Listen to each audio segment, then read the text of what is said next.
각자 방황과 그런 시련을 거쳐서 예수님을 만났어요. 예수님을 경험했어요. 그래서 신앙생활을 하고 말씀의 은혜를 받습니다. 그래서 내가 좀 달라진 것 같아요. 그런 생각이 들죠. 근데 그럼에도 죽었다 깨나도 해결되지 않는 부분들이 분명히 존재합니다.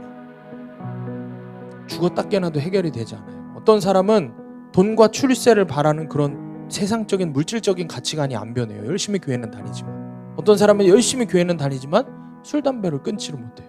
어떤 사람은 열심히 교회 다니지만 음란물을 못 끊어요. 외모에 대한 치장에 사람들이 나를 어떻게 볼까에 대한 그런 인기나 이런 거에 욕심이 해결되지 못하는 사람도 너무 많아요. 남 시선 의식하느라고 사는 사람들이 얼마나 많은지 몰라요. 다른 것은 다 놓을 수 있어도 내가 이것만큼 하나는 꼭 놓지 못하는 게 있어요. 우리에게는 사실 그런 부분들이 한 가지씩은 꼭 있다는 것입니다. 여러분, 리지웨이에 대한 이런 이야기를 들으면서 그래서 우리에게도 리지웨이처럼 내려놓지 못하는 그 한 가지가 있기 때문에 리지웨이를 보면서 통곡할 수 있어야 돼요. 아, 내가 리지웨이와 다를 바 없는 사람이구나라는 이 말에 통곡할 수 있어야 돼요. 2003년도 11월에 미국에 있는 한 법정에서 54세의 백인 남자, 이름은 게리 리지웨이라는 사람이에요. 오늘 설교에 계속해서 등장을 하니까 잘 귀담아 들으셔야 돼요. 리지웨이라는 사람이 재판을 받게 됐습니다. 혐의가 뭐냐면은 연쇄살인이었어요. 몇 명을 죽였냐면 자그마치 여성을 48명을 죽였다고 합니다.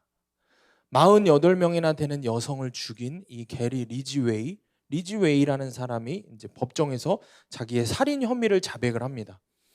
1982년부터 1998년까지 그가 죽인 사람들, 여성들의 대부분은 매춘을 하는 여성들이었어요. 흔히 이야기하는 몸을 파는 여성들이었어요. 자, 3번의 결혼과 3번의 이혼 경력을 가진 이 리지웨이가 자기에게 있는 그 성욕을 채우기 위해서 거리에서 만난 여자들과 관계를 맺고 그들에게 돈을 주기가 아까워서 살인을 저질렀다는 것입니다.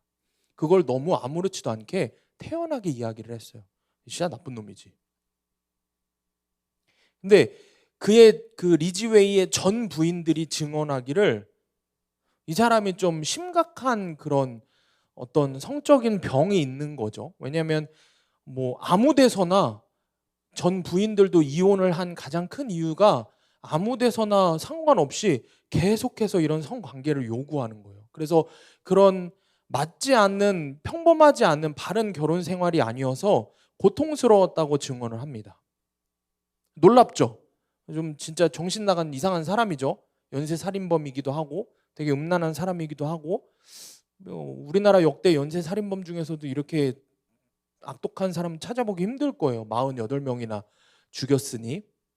그런데 더 놀라운 사실이 있습니다. 이 사람은 그리스도인이었어요. 아주 독실한 크리스천이었습니다. 이런 짐승 같은 음란함과 어떤 그런 살인적인 야성, 이런 더러운 모습이, 그런 모습으로 20년이라는 시간 동안에 걸쳐서 살인을 했지만 주변 사람들은, 이 리지웨이의 주변인들은 그 사람이 아주 대단한 신앙인이었대요. 성경을 읽고 감동을 받아서 눈물을 흘리면서 기도를 하는 모습을 종종 봤다고 증언을 합니다. 여러분, 이 리지웨이를 보고 어떤 생각이 드십니까? 그런 사람들에 대한 이야기를 들으면 우리가 이런 생각을 하죠. 저런 사람은 죽어 마땅하다. 저런 인간은 죽어야 된다. 세상에 어떻게 저렇게 파렴치한 더러운 인간이 있을까라는 생각을 하죠. 저런 가짜 그리스도인들 때문에 교회만 다니고 실상은 하나님 안 믿는 가짜 그리스도인들 때문에, 저런 사람들 때문에 우리가 욕먹는 거야, 이런 생각을 한다는 것이죠.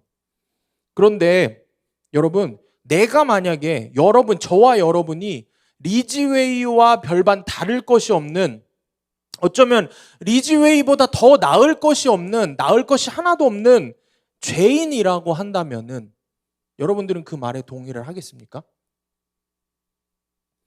오늘 우리는 이 본문 말씀을 통해서 아주 듣기 힘든, 듣기 싫은 불편한 이야기들을 좀 계속해서 듣게 될 거예요.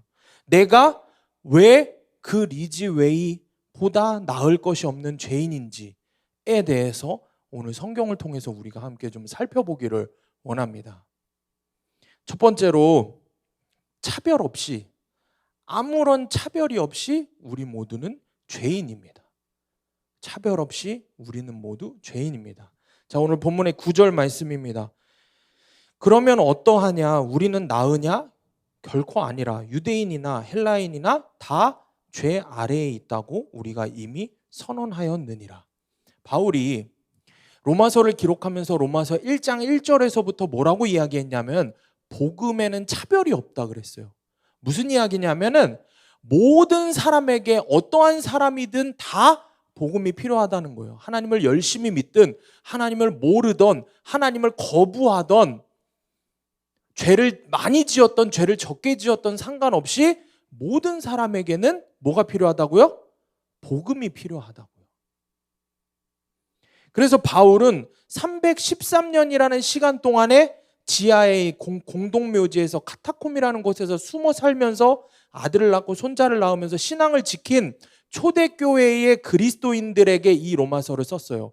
그들에게 복음이 필요하기 때문에 일단은 그들에게 썼습니다. 그리고 또한 세계 최고의 당대, 최고의 헬라 문명을 가진, 최고의 지금으로 이야기하면 지성을 가진, 무슨 이야기예요? 복음이, 그리스도가, 하나님이 믿을 필요가 없다고 아주 그럴싸하게 이야기하는 지식인들, 대단해 보이는 사람들, 그런 사람들인 헬라 문명을 자랑하는 이 강대국 로마도 복음이 필요하다고 그들에게 로마서를 쓴 것입니다. 그러면서 계속해서 이야기를 합니다. 로마도 결국은 죄인이고 차별 없는 복음을 받아들여야 하는 대상이라고 선언을 합니다. 그리고 먼저 믿었다고 하는 우월주의에 빠져있는, 선민사상에 빠져있는 이 유대인들, 믿는 유대인들에게도 너희들이 판단하는 죄를 짓고 있음을 계속해서 지적하면서 지난 시간에 우리가 나눈 대로 유대인이 나은 점이 한 가지는 있는데 그게 뭐냐면 하나님 말씀을 맡은 것이다 라고 이야기를 합니다. 자, 그런데 오늘 본문의 구절을 보니까 결국엔 뭐라고 말씀하시냐? 400년 된 대단한 강대국 문명을 자랑하는 헬라인, 로마 사람들이나 하나님께서 직접 주신 율법을 하나님 말씀을 자그마치 1500년 동안이나 지켜온 하나님의 사람들이라고 하는 유대인이나 바울 본인조차도, 그리고 오늘을 사는 저와 여러분 그리스도인들에게도 다 복음이 필요하고 우리 모두가 죄인이라는 사실에 대해서 이야기를 하고 있습니다. 오늘 9절의 말씀은 그것에 대해서 이야기하는 거예요. 세상에 어느 누구도 단 한 사람도 빠짐없이 모두가 죄인이다. 여러분 스스로에게 자문을 해보시길 바랍니다. 여러분은 사도 바울의 9절 말씀에서부터 선언하는 이 이야기에, 이 말씀에 모든 헬라인이나 유대인이나 모든 사람들이 다 죄인이다 라는 이 말에 동의를 할 수 있겠습니까? 오늘 말씀의 제목처럼 내가 절대 죄인이라는, 절대적인 죄인이라는 사실에 대해서 인정할 수 있겠습니까? 여러분 뉴스에 엄청 강력 범죄에 대한 이야기가 나오면은 우리는 그런 생각을 하죠. 나는 저 사람하고는 달라. 어떻게 사람의 탈을 쓰고 저럴 수 있어? 하고 혀를 차면서 그렇게 이야기하는 모두가 사실은 다 똑같은 죄인이라는 선언입니다. 그런데 여러분 바울은 왜 이 로마와 유대인들의 죄를 다 지적한 후에 우리들의 죄에 대해서 이제 거론을 하기 시작하는 것일까요? 지금부터 이제 우리가 살펴볼 내용은 우리들의 죄에 대해서 이야기를 합니다. 그 이유는 우리가 타인을 통해서 나의 문제를 정확하게 볼 수 있기 때문입니다. 무슨 이야기냐면 내 스스로는 나를 잘 모른다는 거예요. 아무리 죄인이라고 얘기를 해봐야 듣지 않는다라는 것입니다.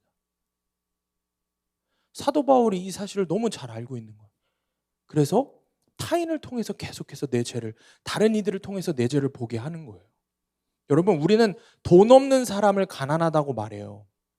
건강을 잃은 사람을 뭐라고 표현해요? 환자라고 표현을 해요. 그렇죠? 배우지 못한 사람을 무식하다고 해요. 그러면 죄인은 뭐예요? 죄를 지은 사람을 이야기하는 것입니다. 하나님께서 계속해서 오늘 본문의 말씀에서 로마서에 지금 우리가 시작하고부터 계속 동일하게 하시는 말씀이 뭐냐면 모든 인간은 죄인이라고. 모든 인간은 죄인이라고 이야기하는데 여러분은 어때요? 남 이야기야. 지금 당장 나는 그럴 일이 안 생기거든. 지금 당장 나한테 무슨 일이 생기지 않거든. 그러니까 듣지 않는 거야. 안타까운 거예요. 여러분은 어떠세요? 아직도 나는 죄인이 아닌 것 같습니까? 쇼펜하우어라는 사람이 이런 이야기를 해요. 각자 개인은 타인 속에 자기를 비추는 거울을 가지고 있다. 이렇게 이야기를 합니다. 각자 우리 개인은 다른 사람 속에 자기를 비추는 거울을 가지고 있다는 거예요. 무슨 말이에요? 타인을 통해서 내 죄를 보게 된다는 거예요. 내 주변의 형제, 자매, 친구들은 정죄와 비난의 대상이 아니고 제발 내 자신을 보라고 하나님이 주신 거울인 거예요. 타인을 통해서. 옆 사람을 통해서 좀 나의 죄된 모습을 좀 보라고. 여러분, 우리가 신앙생활을 하다 보면은 이렇게 살아야 된다, 저렇게 살아야 된다라는 생각들이 점점 생겨요. 그게 어떤 방식이든 여러 가지 기준들이 계속해서 생겨요. 말씀을 들으면은. 그러면은 사람들이 보이기 시작해요. 저거는 맞는데 저건 틀린데. 저건 저렇게 하면 되는데 저건 저렇게 하면 안 되는데. 그런데 정작 보세요. 그런 거를 굉장히 어느 부분이 꼭 잘 보이는 사람이 있어. 그러니까 내가 싫어하는 타입의 사람들이 있어. 그지? 내가 유독 싫어하는 사람의 타입이 있어. 내가 유독 싫어하는 행동을 하는 사람들이 있어. 내가 유독 싫어하는 말을 하는 사람들이 있어. 그죠? 근데 자세히 살펴보면은 그 안을 들여다보면은 거기에서 내 모습이 보이는 거야. 그러니까 남들은 신경도 안 쓰는 게 나는 신경이 쓰이는 거야. 나와 같은 성향이 보이니까 싫은 거야. 그런 경우들이 얼마나 많은지 몰라요. 리즈웨이, 아까 이야기한 리즈웨이도 성경을 읽고 기도하는 그리스도인이라고 했습니다. 하나님의 말씀을 맡은 자로서 믿는 자에게는 나은 것이 있다고 하지만 그 믿는 사람들조차도 똑같이 죄를 저지르고 있다고 바울이 이야기하는 것입니다. 리즈웨이에게도 기회는 충분히 있었을 것이에요. 자기 죄를 볼 수 있는, 죄를 보지 못하는 거죠. 교회 열심히 다녔지만 48명 살해하는 거예요. 우리 안에는 그런 죄성이 없을까요? 우리 안에는 그런 죄의 속성, 그런 죄의 유혹이, 죄의 가능성이 우리 안에는 없을까요? 여러분, 말씀에서 죄 아래 있다라는 말은 다른 구절로 보면 멍에 아래 있다라는 말로 표현이 되어 있어요. 이게 무슨 뜻이에요? 죄의 사슬에 매여서 무거운 짐을 지고 평생 죄의 종로로 타는 게 우리의 모습이라고 성경은 이야기하는 것입니다. 그러므로 무서운 죄의 세력을 누가 피해 가겠습니까? 여러분, 목회자라고 전도사님이라고 대단한 신앙의 영성가라고 그 죄의 유혹을 피해 갈 수 없어요. 그 죄의 세력을 피해 갈 수 없어요. 뭐 대통령, 세상에서 아무리 존경받는 대단한 사람이라고 해도 죄 아래에 있다라는 이 말씀을 피해갈 수가 없는 것입니다. 우리 중 누구도 피할 수 없어요. 우리가 모두 100% 죄인이라는 사실을 기억해야 합니다. 적용 질문입니다. 그래도 나는 리즈웨이보다는 낫다고 생각합니까? 죄가 드러난 사람을 향해서 어떻게 목사가, 어떻게 믿는 사람이, 어떻게 인간이 저럴 수 있어? 라고 손가락질합니까? 이해할 수도 없고 이해하고 싶지도 않은 그런 인간이 바로 나 자신인 것을 아십니까? 여러분, 스스로를 볼 수 있는 눈이 뜨여야 돼요. 자기 수준을 볼 수 있어야 돼. 자기 죄를 볼 수 있어야 돼. 그런 눈이 뜨여야 되는 거예요. 언제까지 전사님이 설교를 통해서, 목사님이 설교를 통해서 이야기하는 걸 듣고 1차원적으로 그냥 그런 말씀이 들릴 때는 내 마음이 좀 감동이 될 때는 내가 죄인이라는 걸 인정하고, 그렇지 않을 때는 인정하지 않고, 계속해서 타인을 통해서, 말씀을 통해서 계속 내 죄를 볼 수 있어야 되는 거죠. 여러 가지 환경들을 통해서. 두 번째로, 성경이 나에게 유죄 선고를 내렸습니다.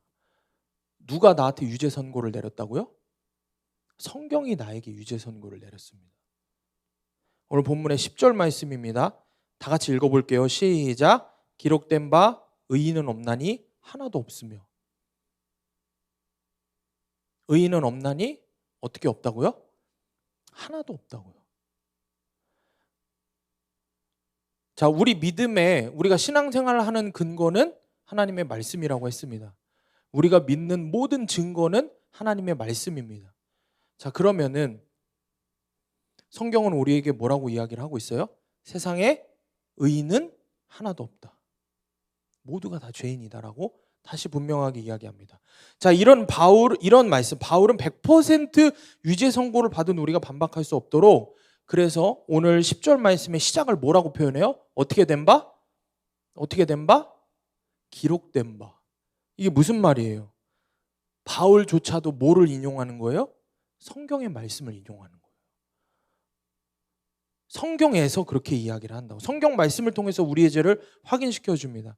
성경에 박식한 사람답게 10절에서부터 18절까지 계속해서 이제 이야기하는 게 뭐냐면 구약의 시편과 이사야서 등을 인용을 합니다. 여러분, 우리가 100% 죄인이라고 하는 이 말은, 100% 죄인이라는 이게 누구의 주장일까요? 그래서 누구의 주장일까요?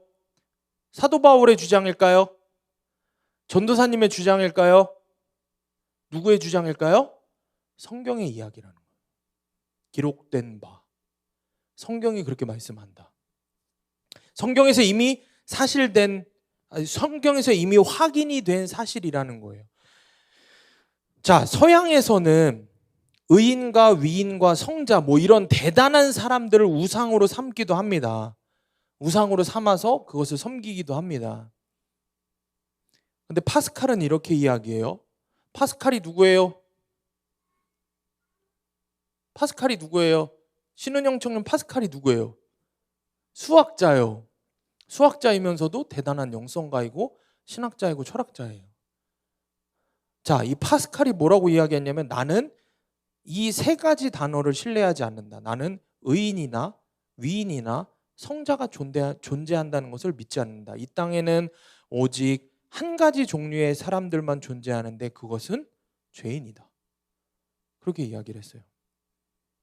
여러분이 생각하기에 우리 모두가 죄인이다라고 이야기하면은 이렇게 생각하죠. 누구누구는 좀 더 나쁜 죄인, 누구누구는 좀 더 덜한 죄인, 그리고 나는 더 덜한 죄인. 만약에 죄인이라고 한다면. 성경은 그렇게 이야기하지 않아요. 그렇게 상대적으로 우리가 죄인이라고 이야기하지 않아요. 우리는 절대적인 절대 죄인이라고 이야기를 합니다. 그래서 퍼센트로 100% 죄인이라고 이야기하는 거예요. 성경은 우리에게 그렇게 말씀을 하고 있습니다. 여러분, 그렇기 때문에 그래도 우리보다 조금 낫다고 하는 사람들, 대단한 의인이라고 하는 사람들을 보다가 알고 보니 깜짝 놀랄 만큼 실망을 시키는 경우들이 얼마나 많아요. 이 세상을 살다 보면은 우리 주변의 사람들도 그렇고 위인이라고 하는 사람들도 그렇고 얼마나 사람들에게 실망하는 일들이 많이 있습니까? 리지 웨이라는 사람도 오랫동안 신앙생활을 했고 교회에서는 의인으로 보였을 수 있어요. 남자 성도가 눈물 흘리면서 말씀 보고 기도하고 하니 얼마나 신실해 보였겠어요. 그런데 정작 그는 말할 수 없는 끔찍하게 잔인하게 살인을 저질렀던, 아무렇지도 않게 태연하게 살인을 저질렀던 살인자였어요. 연쇄살인범이었어요. 성적인 충동이 일어나면 정상적인 사고를 벗어나서 때와 장소를 가리지 않고 그것을 해결하려고 하는 동물 같은 삶을 살았던 사람인 거예요. 그렇기 때문에 어떻게 보면 이 사람은 정신질환자라고 볼 수도 있죠. 그런데 문제는 그 심각한 그의 상태를 사람들이 몰랐다는 거예요. 우리가 이 사실에 주목할 필요가 있습니다. 여러분, 교회의 사명은, 우리가 교회로 있는 이유는 불신자들의 영혼 구원을 위해서 있는 건데 우리가 어디에서 불신자들을 찾으려고 해요? 교회 밖에서 불신자들을 찾으려고 해요. 그런데 사실은 교회 안에 불신자가 더 많잖아요. 그렇기 때문에 교회의 사명은 교회 안에 있는 불신자들을 위한 구원의 역할도 감당을 해야 되는 거예요. 리즈 웨이처럼 눈물로 기도하면서 여전히 자기 죄 문제를 해결하지 못한 사람이 너무 많아요. 오늘 본문은 사실은 믿지 않는 사람들이 아닌 믿는 우리에게 하는 이야기인 거예요. 100% 죄인이라는 이 말씀이 믿지 않는 사람들이 아닌 믿는 우리에게 하시는 말씀인 거예요. 열심히 믿고 있는 저와 여러분에게 더 하는 말씀인 거예요. 리즈웨이처럼 눈물로 기도하지만 자기 죄 문제를 해결하는 사람이 너무 많습니다. 내 스스로를 나를 먼저 돌아보시길 바랍니다. 여러분, 만약에 리즈웨이가 다니던 교회에서 누군가 그의 문제를 발견하고 도울 수 있었다고 하면은 한 명의 여성의 목숨이라도 더 건지지 않았겠어요? 멀쩡하게 교회 다니고 있다고 안심하지 말고 여러분 옆에 있는 지체들을 한번 돌아보시길 바랍니다. 어떤 죄로, 어떤 어려움으로 고통받고 있는지. 여러분 주변에 여러분 옆에 앉아있는 사람이 여전히 하나님을 모르고 죽어가는 영혼일 수 있는 거예요.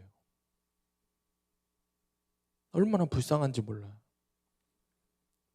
어떤 죄로 고통받고 있는지 한번 보아야 하는 거예요. 여러분, 교회에서 어떻게 저런 흉악한 죄 이야기를 할 수 있어? 어떻게 자기 죄를 이야기할 수 있어? 어떻게 자기 죄를 오픈해서 이야기할 수 있어? 이렇게 이야기하는 게 아니라 교회에서야말로 죄의 문제를 꺼내고 다룰 수 있어야 됩니다. 여러분, 교회 안에서 죄의 문제를 다루지 못하면 뭐 어디서 다룰 건데? 내가 아프고 힘들고 한 문제를 다루지 못한다면 어디에서 그 문제를 다룰 거냐는 거예요. 도대체 어디에서 다룰 수 있는 거냐는 거죠. 나 자신에게도 교회 안에도 리즈웨이와 같은 모습이 있다는 것을 우리가 인정해야 됩니다. 우리가 깨닫고 신앙생활을 해야 된다는 거예요. 사랑하는 여러분, 예수님을 믿고 거듭나기까지 우리 인생은 고난의 연속이에요. 계속해서 우리 인생은 고난입니다. 각자 방황과 그런 시련을 거쳐서 예수님을 만났어요. 예수님을 경험했어요. 그래서 신앙생활을 하고 말씀의 은혜를 받습니다. 그래서 내가 좀 달라진 것 같아요. 그런 생각이 들죠. 근데 그럼에도 죽었다 깨나도 해결되지 않는 부분들이 분명히 존재합니다. 그렇죠? 죽었다 깨나도 해결이 되지 않아요. 어떤 사람은 돈과 출세를 바라는 그런 세상적인 물질적인 가치관이 안 변해요. 열심히 교회는 다니지만. 어떤 사람은 열심히 교회는 다니지만 술, 담배를 끊지를 못해요. 어떤 사람은 열심히 교회 다니지만 음란물을 못 끊어요. 음란한 죄가 얼마나 큰 죄라는 사실도 인정 안 해요. 내가 태어난 몸이니 내 몸 막 굴려도 되는 거 아니야? 내 마음대로 살아도 되는 거 아니야? 말도 안 되는 소리를 해요. 외모에 대한 치장에 사람들이 나를 어떻게 볼까에 대한 그런 인기나 이런 거에 욕심이 해결되지 못하는 사람도 너무 많아요. 남 시선 의식하느라고 사는 사람들이 얼마나 많은지 몰라요. 다른 것은 다 놓을 수 있어도 내가 이것만큼 하나는 꼭 놓지 못하는 게 있어요. 그런 사람들이 있어요. 우리에게는 사실 그런 부분들이 한 가지씩은 꼭 있다는 것입니다. 여러분, 리즈웨이에 대한 이런 이야기를 들으면서 그래서 우리에게도 리즈웨이처럼 내려놓지 못하는 그 한 가지가 있기 때문에 리즈웨이를 보면서 통곡할 수 있어야 돼요. 아, 내가 리즈웨이와 다를 바 없는 사람이구나라는 이 말에 통곡할 수 있어야 돼요. 나에게도 여전히 끊어지지 않는 죄의 문제가 하나씩은 꼭 있잖아요. 하나뿐이겠어? 하나뿐이겠어?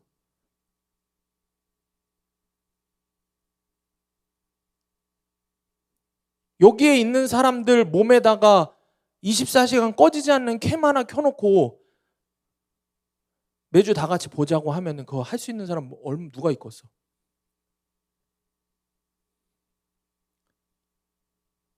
겉으로는 경건한 척을 해도 속 안으로는, 마음으로는 또 얼마나 더러워요.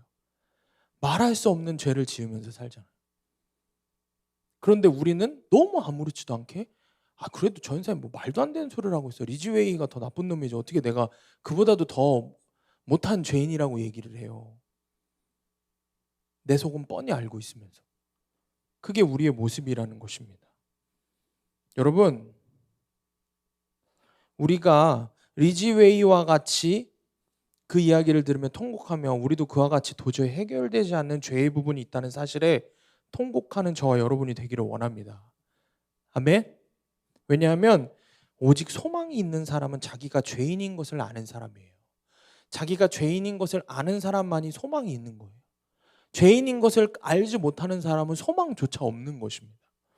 과거에도 현재에도 미래에도 내가 장담할 수 없는 100% 죄인이란 것을 알고 내 죄에 대해서 아파하는 사람이 그래도 소망이 있는 사람이라는 사실을 기억하시길 바랍니다. 적용 질문입니다. 성경 한 절 한 절이 나를 향한 하나님의 음성이기에 죄를 지적하는 말씀도 내게 주신 것임을 믿습니까? 예배드리고 큐티하고 기도를 해도 아직도 끊어지지 않는 죄가 있습니까? 그것이 나만의 문제가 아니기에 공동체에서 서로의 죄를 내어놓고 함께 아파하며 기도하고 있습니까? 세 번째로 우리는 입만 열면 죄를 짓습니다. 입만 열면 죄를 지어요. 13절 14절입니다. 그들의 목구멍은 열린 무덤이요 그 혀로는 속임을 일삼으며 그 입술에는 독사의 독이 있고 그 입에는 저주와 악독이 가득하고. 여러분 13절부터 무슨 죄가 나오냐면 무슨 죄를 이야기하냐면 언어의 죄를 이야기합니다.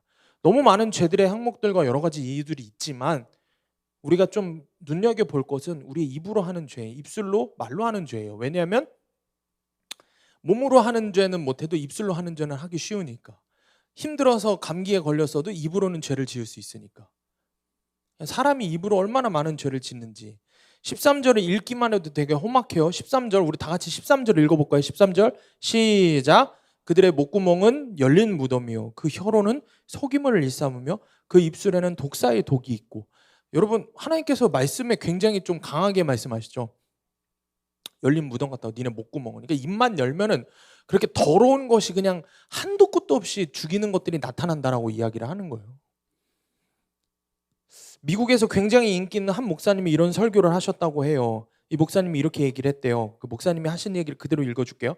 만일 예수님이 이 자리에 계신다면 무엇이라고 말씀하실까요? 여러분을 향해 죄인이라고 부르실까요?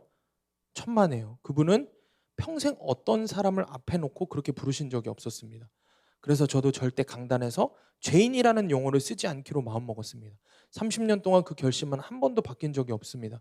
사람들이 듣기 싫어하는 말을 설교자가 입에 담는 것은 지혜롭지 못한 일입니다. 아멘입니까? 아멘? 이 아멘이 나올까요? 아마도 그분은 본인 말씀대로 사람들이 듣기 싫어하는 말을 하지 않았기 때문에 인기가 있는지도 몰라요. 그 말을 그렇게 한다는 거죠. 그런데 성경은 우리에게 그렇게 말씀하지 않아요. 하나님은 오늘 본문의 말씀을 통해서 아주 매우 험악하게 이야기하세요. 뭐라고 이야기하세요? 목구멍. 목구멍이라는 말까지 하시면서 인간이 처참한 죄인이라는 것을 강조하고 또 강조하고 계세요. 내 죄를 깨닫기 위해 듣기 힘든 말이지만 들으라고. 듣기 힘든 말이지만 들어야 된다고 말씀을 합니다.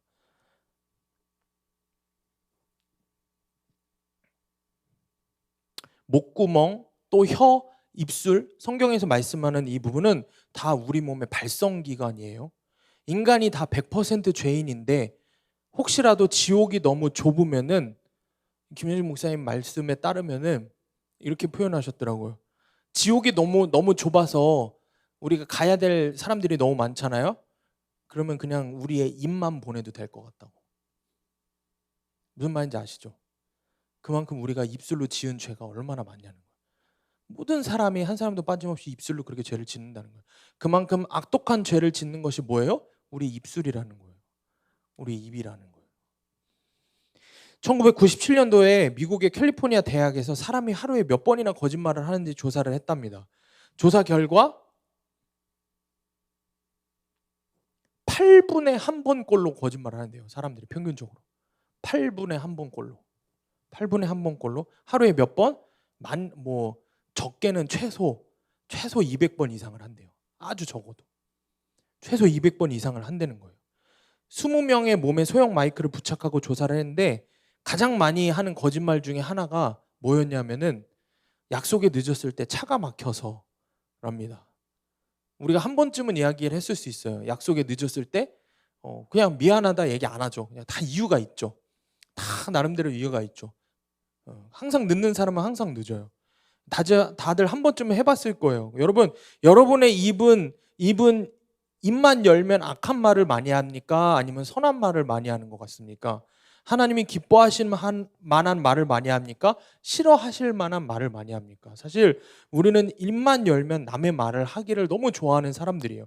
남에 대해서는 칭찬하고 나에 대해서는 잘못을 이야기하는 사람이 얼마나 있어요? 지금 이 말이 별로 이해가 안 되죠.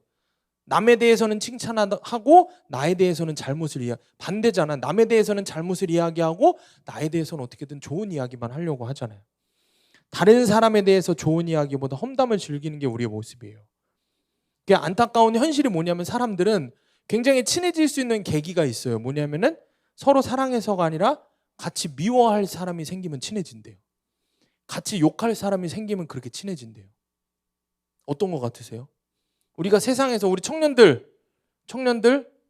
우리 애주가 청년들, 세상에서 술자리 같은 데 가고 그러면 어때요? 막 칭찬하고 막 서로 사랑하고 용서하고 안아주고 하는 말들을 너무 많이 하기 때문에 여러분 술자리를 많이 가죠. 그럼 제가 제 카드 줄게요. 많이 가세요. 그런 기쁨의 자리라고 하면은. 근데 술자리 가면 뭐예요? 죄다 세상 불평하고 뭐 상사 씹고 동료 씹고 뭐 그런 일들 너무 많죠. 지금 다들 아닌 척하고 있지만 피식피식 속으로 웃음을 참고 있는데 청년들이 웃어야 되는데 학생들이 웃으면 안 돼. 술자리 얘기하는데 학생들이 웃으면 어떡하니? 너네 내가 어떻게 해야 되니? 너네들은 웃으면 안 돼. 너네들은 신경도 쓰지 마. 여러분 어때요? 우리가 술자리를 가면 그런다는 거죠. 공공의 적이 생기면은 전혀 안 친하던 사람도 한 마음이 돼서 친해진대요. 제가 이 부분을 읽는데 이 주옥 같은 표현이죠. 공공의 적이 생기면 전혀 안 친했던 사람도 한 마음이 된대. 공공의 적이 생기면. 그러니까 막 우석이하고 막 승훈이하고 둘이서 지금 민재가 안 왔으니까 오늘 반별 모임을 할 때 민재를 얼마나 정죄하겠어. 아니지. 그러면 이제 큰일 나지. 여러분은 어떤 것 같으세요? 입만 열면 우리는 그런 죄를 짓기를 좋아해요. 막 생각만 해도 재밌지. 남을 씹고 하는 일들이 있고 그러면은 생각만 해도 그런 모임 가운데서 막 속이 후련하고 이런 경우들이 있어. 아닌 척하고 쳐다보는 사람들이 있는데 성장가 보다. 나는 전도사인데도 이 설교를 준비하면서 그러게 그런 부분이 많이 있네 이러면서 그런 거란 말이에요. 원수처럼 성경에도 똑같아요. 성경에도 바리새인과 사두개인들이 엄청 원수처럼 지냈는데 얘네들이 아주 일심동체가 된 게 언제예요? 예수님을 죽이려고 할 때. 예수님 모함할 때 그랬어요. 얼마나 호흡이 척척 맞는지. 죄인들끼리 모여서 각자의 무덤을 열고 무덤의 대화를 하는 거예요. 그러니까 이 뭐예요? 목구멍이 열린 무덤 같은 거예요. 죽음의 대화, 악독한 죄의 말을 쏟아내는 거예요. 그러니 나의 악한 말 때문에 온 식구가 상처받는 거예요. 그 생각은 못하죠. 내 악한 말 때문에 내 교회 형제 자매들이 상처받는 거예요. 그걸 모르는 거예요. 내가 악한 말 한 거 그것 때문에 내 직장에서 내 학교에서 친구들이 상처받는 거예요. 피를 줄줄 흘리는데 그걸 전혀 모르는 거예요. 이렇게 인간은 내 입술 하나도 제어할 수 없는 죄인이기 때문에 로마서 3장 10절에서 18절까지 없도다라는 말이 7번이나 나와요. 의인은 없나니 하나도 없으며 깨닫는 자도 없고 하나님을 찾는 자도 없고 선을 행하는 자는 없나니 하나도 없도다. 하나님을 두려워함이 없다. 계속 이야기를 해요. 7번 이야기하는데 완전수예요. 성경에서 7. 그만큼 인간은 철저하고 부패하고 완전히 절망적인 존재라는 것을 오늘 로마서 3장에서만도 10절에서 18절 사이에서만도 분명하게 이야기를 하는 거예요. 이걸 다 얘기하면은 다 설명하고 다 적용하려면은 밤새야겠지. 적용 질문입니다. 지난 한 주 동안 가정과 학교, 직장에서 했던 말들을 하나씩 떠올려 봅시다. 다시 주워 담고 싶은 말은 없습니까? 평상시에 습관적으로 입에 붙은 욕설은 없습니까?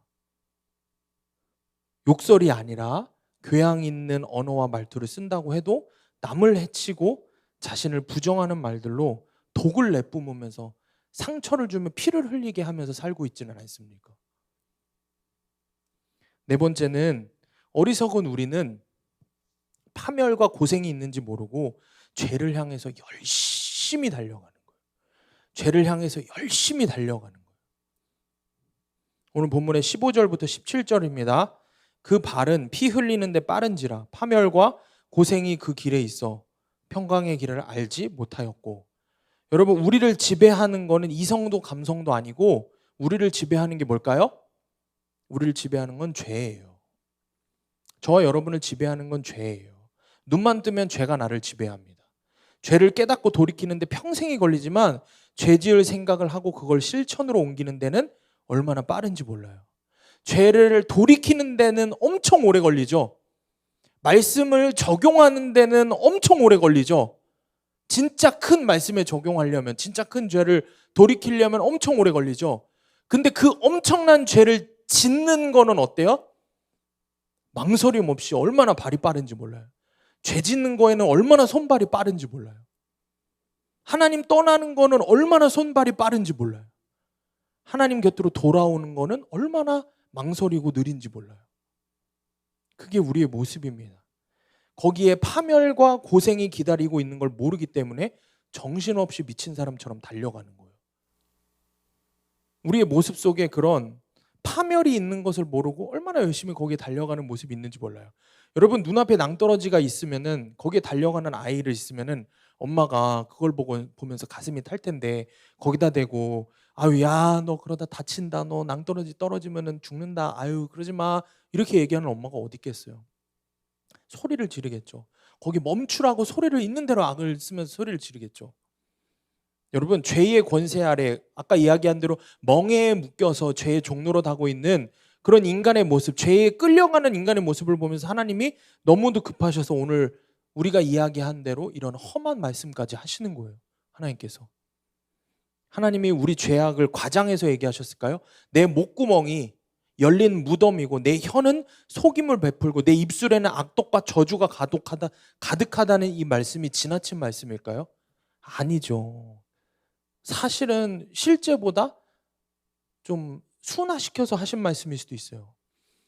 하나님은 그래서 죄에 대해서 이야기하실 때 분명하게 이야기하십니다. 좋은 말로 해도 될 만큼 괜찮은 구석이 사실 우리에게는 없기 때문입니다. 파멸과 고생이 임박했기 때문입니다. 지금 우리의 모습은 하나님께 좋은 말을 들을 처지가 아닙니다. 이 사실을 여러분 기억하시길 바랍니다. 적용 질문입니다. 내가 발빠르게 짓는 죄는 어떤 것입니까? 죄를 지으러 갈 때는 누가 말려도 쏜살같이 달려가지 않습니까? 파멸의 길로 달려간 거리만큼 평강의 길로 돌아오기가 힘들다는 것은 알고 있습니까? 한번 생각해 보시길 바라요. 본문의 18절 말씀 이어서 보면 그들의 눈앞에 하나님을 두려워함이 없느니라 함과 같으니라. 죄를 짓고도 깨닫지 못하는 근본적인 이유가 뭘까요? 18절에서 이야기를 하죠. 하나님을 두려워함이 없기 때문에. 하나님을 살아계신 분으로 여기지도 않기 때문에 지금 말씀을 들으면서 죄에 대한 이야기를 하는데 웃고 있는 거야. 둘 중에 하나겠지. 정신병자이든가 아니면은 하나님이 살아계심을 믿지 않으니까. 그렇겠죠. 여러분은 어디에 속했기 때문에 웃고 계십니까? 웃는 사람이 하나도 없어야 돼요. 우리 안에 하나님을 두려워함이 없기 때문이라고 성경은 우리에게 이야기합니다. 시편 36편 1절을 보면 이렇게 이야기해요. 악인의 죄가 그의 마음속으로 이르기를 그의 눈에는 하나님을 두려워하는 빛이 없다 하니. 그러니까 성경에서는 여기저기에서 계속해서 이것에 대해서 지적을 합니다. 이처럼 인간이 타락한 마지막 최종적인 증거는 하나님을 두려워하지 않는 것입니다. 하나님을 두려워하지 않는 것이 인간의 최종 타락의 증거예요. 처음 죄를 지을 때를 생각을 하면 벌벌벌 떨면서 죄를 지어요. 누가 알까 봐 전전긍긍하죠. 그러다가 한 번, 두 번 거듭되면 어떻게 해요? 그냥 막 가는 거예요.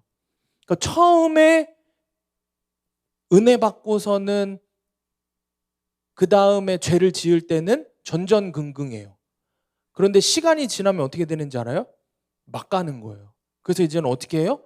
내가 만난 하나님 가짜라고 얘기하는 거예요. 그게 얼마나 엄청난 무서운 이야기인지를 모르고 그냥 막 가는 거예요. 그렇게 이야기를 하는 경우들이 얼마나 많은지 몰라요. 당장 그냥 눈에 보이는 사람만 속이면 된다는 거예요. 그냥 아니라고 해버리면 되는 거예요. 그런 식으로 사는 거죠. 죄가 반복될수록 사실 어떻게 돼요? 죄는 더 커지는 거고 아무렇지도 않아지는 거예요. 드러나지 않고 들키지만 않았으면은 아무렇지도 않은 거예요. 그래서 처음에는 은혜 받고 와서 그 다음 주에는 설교 말씀을 안 듣고 하는 게 막 마음에 찔려. 근데 그 다음에는 한 번 안 듣잖아? 괜찮네? 요거 봐라. 그 다음 주에는 더 안 들어. 그 다음 주에는 슬그머니 이제 핸드폰을 끄네. 그 다음 주에는 슬그머니 이제 핸드폰으로 딴 거를 하기 시작해. 그 다음 주에는 이제 대놓고 이제 핸드폰 시작하면서부터 딴 생각하고. 그 다음 주에는 한 번 빠져. 그 다음 주에는 또 빠져.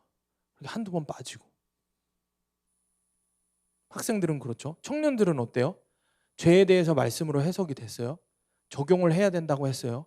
처음에는 첫 주에 적용을 안 했어. 마음에 찔려. 둘째 주에는 그런 것도 없지. 우리 청년들 굉장히 빠르기 때문에. 둘째 주에는 뭘죠? 잊어버리죠. 내가 뭘 적용했는지도 잊어버리죠. 뭘 적용해야 되는지도 잊어버려.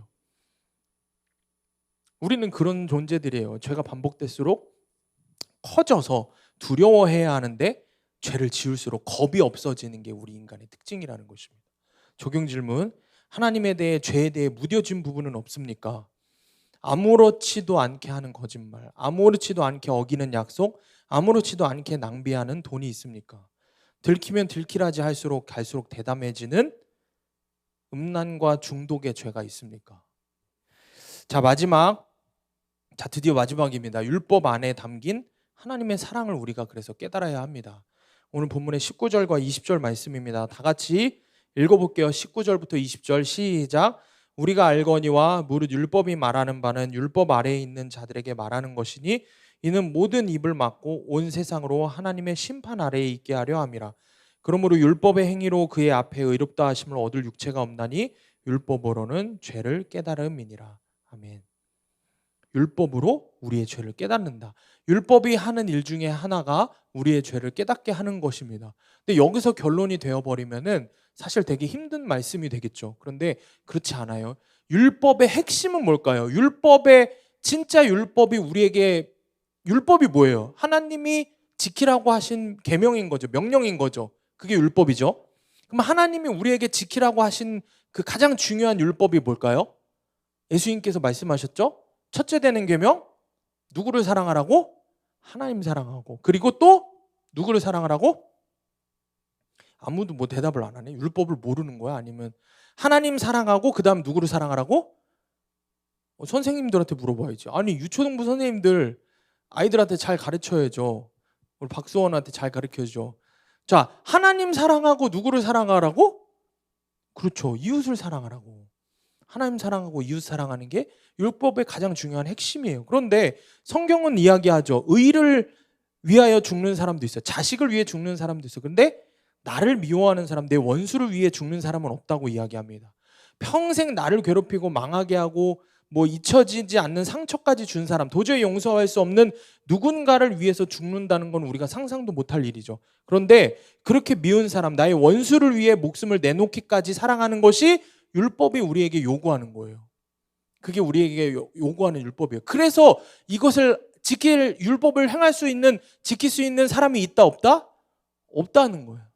그래서 율법을 통해서 우리의 죄를 보게 되죠. 그죠?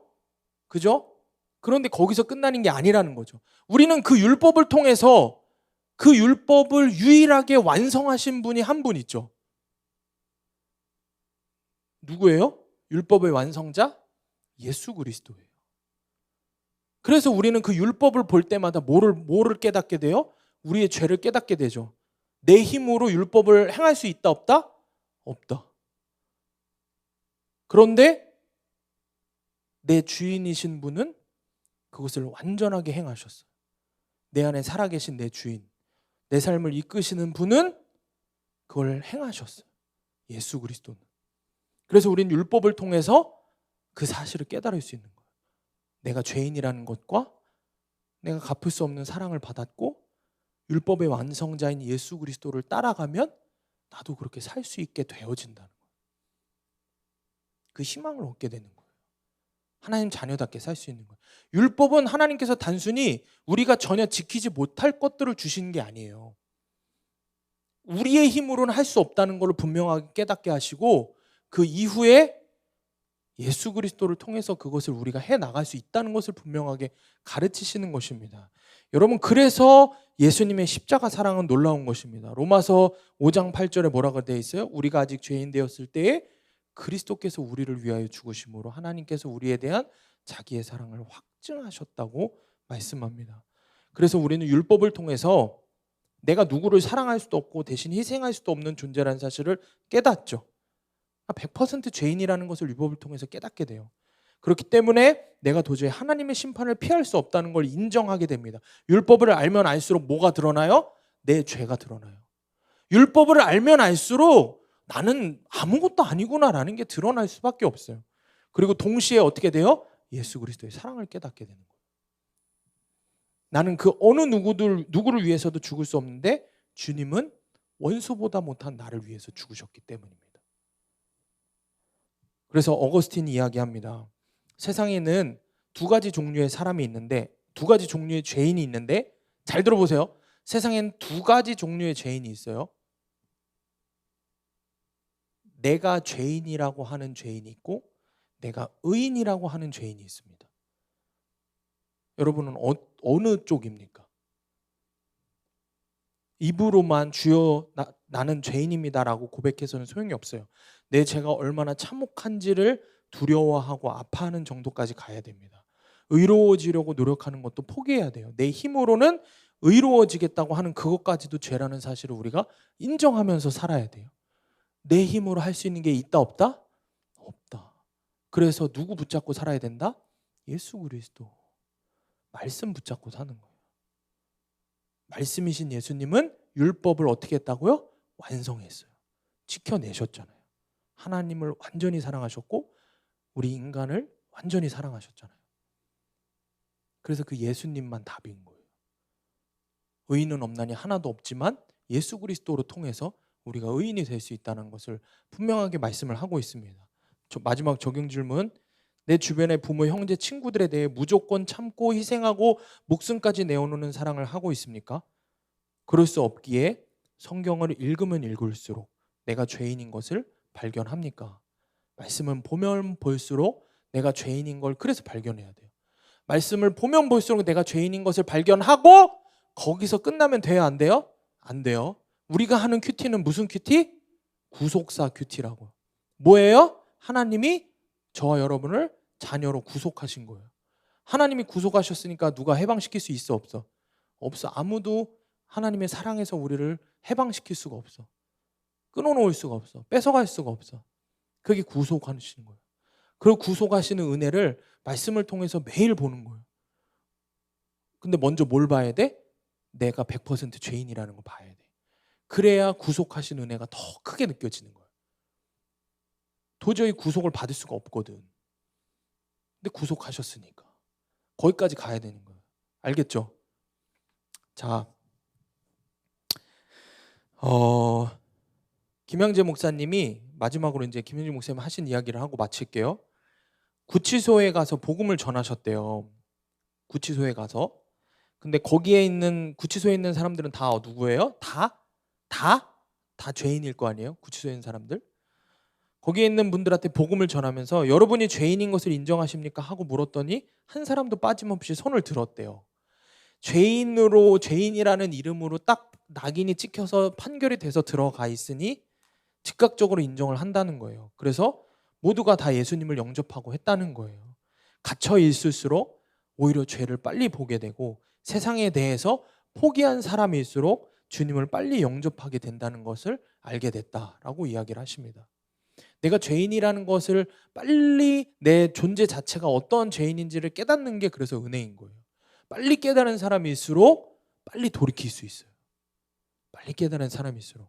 어떤 법조인이 이런 얘기를 했대요. 처음에는 죄 지은 사람들이 와서 내가 죽을 죄를 지었으니 선처를 부탁한다고 그렇게 이야기한답니다. 그러면 죽을 죄는 아니니까 염려하지 마세요라고 말씀을 드린대요. 그런데 이제 판결이 끝나고 나서 형을 선고받으면은 갑자기 그냥 내가 무슨 죄를 지었냐고 악을 쓴답니다. 그게 인간의 모습인 거예요. 우리도 교회에 와서 나 같은 죄인 살리신 주님의 은혜 놀랍다고 막 찬송하죠. 나 같은 죄인을 어떻게 주님 살리셨냐고 막. 그런데 그렇게 내가 죄인이여 하던 사람도 막상 내 삶이 어렵고 힘들고 하면은 고난이 찾아오고 뭐 병에 걸리고 이러면 내가 뭔 잘못을 해서 내가 이런 일이 생기냐고 하나님 원망하는 게 우리의 모습인 거예요. 내가 얼마나 절망적인 죄인인지 모르는 것입니다. 우리도 리지웨이처럼 교회에 와서 눈물을 흘리면서도 죄에 대한 감각이 없을 수 있습니다. 성경은 분명히 말씀합니다. 우리가 100% 죄인이라고 말씀합니다. 여러분은 그 말에 동의를 하십니까? 100% 내가 100% 죄인이라는 사실에 동의를 하는 저와 여러분이 되기를 원합니다. 리지웨이를 보면서 그 죄와 아픔에 대해서 공감할 수 있어야 돼요. 그 죄가 맞다는 뜻이 아니죠. 그 나도 그런 죄인인데 라는 애통함이 있어야 되는 거예요. 우리 학생들 뭐 청년들 지금 전사님이 하는 우리가 함께 나눈 이 말씀이 공감이 되지 않더라도 성령께서 여러분들 안에서 일하셔서 반드시 깨닫는 날이 있기를 원합니다. 너도 나도 우리 모두가 100% 죄인이라는 것에서 출발하지 않으면 모든 믿는 자에게 구원을 주시는 하나님의 은혜가 임할 수 없다는 사실을 기억하는 저와 여러분이 되기를 원합니다. 아멘. 함께 기도합시다.